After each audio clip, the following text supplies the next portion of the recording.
उत्तर प्रदेश और पूरे देश के मुख्यमंत्रियों के अब सिक्योरिटी चेंज कर दिए जाएंगे। दरअसल गृह मंत्रालय के तरफ से जो एनएसजी नेशनल सिक्योरिटी गार्ड 8 से 9 वीआईपी मुख्यमंत्रियों को वीआईपी सिक्योरिटी गार्ड मिली थी, उनकी सुरक्षा में एनएसजी कमांडो दिए गए थे। अब वो एनएसजी कमांडो सीआरपीएफ में बदल दिए जाएंगे। ये गृह मंत्रालय का बड़ा फैसला आया है। अगले नेक्स्ट मंथ तक ये काम कर दिया जाएगा और एनएसजी कमांडो के जगह पे सीआरपीएफ के जवान वहां पे सीआरपीएफ की 7वीं बटालियन जो है अब इन वीआईपी नेताओं की सुरक्षा में लगेगी। इन वीआईपी नेताओं की लिस्ट में पहले नंबर पर योगी आदित्यनाथ हैं और दूसरे नंबर पर बीएसपी सुप्रीमो बहन मायावती जी और तीसरे नंबर पे आपको बता दें कि राजनाथ सिंह है जो कि केंद्रीय मंत्री हैं। इसके अलावा छत्तीसगढ़ के भी पूर्व मुख्यमंत्री हैं और जम्मू कश्मीर के नेशनल कॉन्फ्रेंस पार्टी के अध्यक्ष जो है फारूक अब्दुल्ला भी हैं। इसके अलावा और भी 2-4 नेता हैं। इसके अलावा और भी राज्यों के नेता इसमें शामिल हैं वीआईपी लिस्ट में। अब बात करते हैं कि आखिर एनएसजी कमांडो क्यों हटा ली गई, क्यों सीआरपीएफ के जवान यहाँ पे तैनात किए जा रहे हैं। आपको बता दें कि सीआरपीएफ के 6 ही बटालियन है, लेकिन इसके बावजूद भी एनएसजी कमांडो जब हटाए जा रहे हैं तो 7वीं बटालियन जो है बनाकर 7वीं बटालियन बनाया जाएगा और 7वीं बटालियन बनाकर जो है इन वीआईपी नेताओं की सुरक्षा में लगाया जाएगा। गृह मंत्रालय का कहना है कि NSG commando national security guard को अब देश विरोधी गतिविधियों को देखने दिया जाए और सीआरपीएफ के जो जवान हैं वो वीआईपी नेताओं की सुरक्षा में लगे।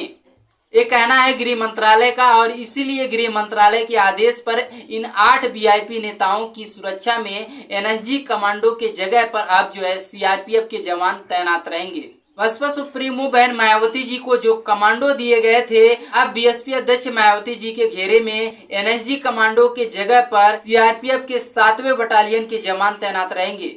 वहीं पे बड़ी खबर आपको बता दें कि हरियाणा में बीजेपी की सरकार बनने पर बीजेपी के मुख्यमंत्री शपथ लिए और जैसे ही शपथ लिए, शपथ ग्रहण करने के बाद जो है वहां पे हरियाणा के अंदर SC/ST रिजर्वेशन में वर्गीकरण को लागू कर दिया है। जिस तरह से सुप्रीम कोर्ट ने 1 अगस्त को SC/ST रिजर्वेशन में वर्गीकरण को लेकर फैसला दिया था, उसको लेकर हरियाणा में बीजेपी सरकार बनने पर उसे लागू कर दिया गया है। इसको लेकर बीएसपी सुप्रीमो बहन मायावती जी का बड़ा बयान सामने निकल के आया है।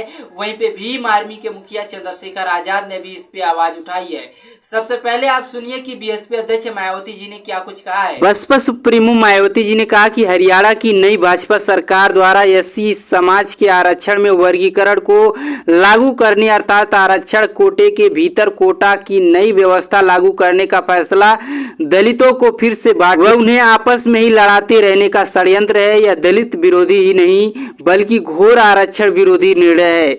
आगे मायावती जी ने कहा कि हरियाणा सरकार को ऐसा करने से रोकने के लिए भाजपा के केंद्रीय नेतृत्व के आगे नहीं आने से यह भी साबित हो गया है कि कांग्रेस की तरह बीजेपी भी आरक्षण को पहले निष्क्रिय व निष्प्रभावी बनाने और अंततः इसे समाप्त करने के षड्यंत्र में लगी है, जो घोर अनुसूचित व बीएसपी इसकी घोर विरोधी है। आगे बहन जी ने कहा कि वास्तव में जातिवादी पार्टियों द्वारा SC/ST व OBC समाज में फूट डालो, राज करो व इनके आरक्षण विरोधी षड्यंत्र आदि के विरुद्ध संघर्ष का ही नाम बीएसपी है। इन वर्गों को संगठित व एकजुट करके इन्हें शासक वर्ग बनाने का हमारा संघर्ष लगातार जारी रहेगा। यानी कि साफ तौर पर कहे तो बीएसपी अध्यक्ष मायावती जी ने SC/ST रिजर्वेशन में वर्गीकरण के मामले को लेकर बीएसपी अध्यक्ष मायावती जी ने बीजेपी कांग्रेस को आरक्षण विरोधी बताया है और दलितों के साथ एक नया षड्यंत्र रचने की कोशिश भारतीय जनता पार्टी के द्वारा किया जा रहा है, ऐसा बीएसपी अध्यक्ष मायावती जी का कहना है।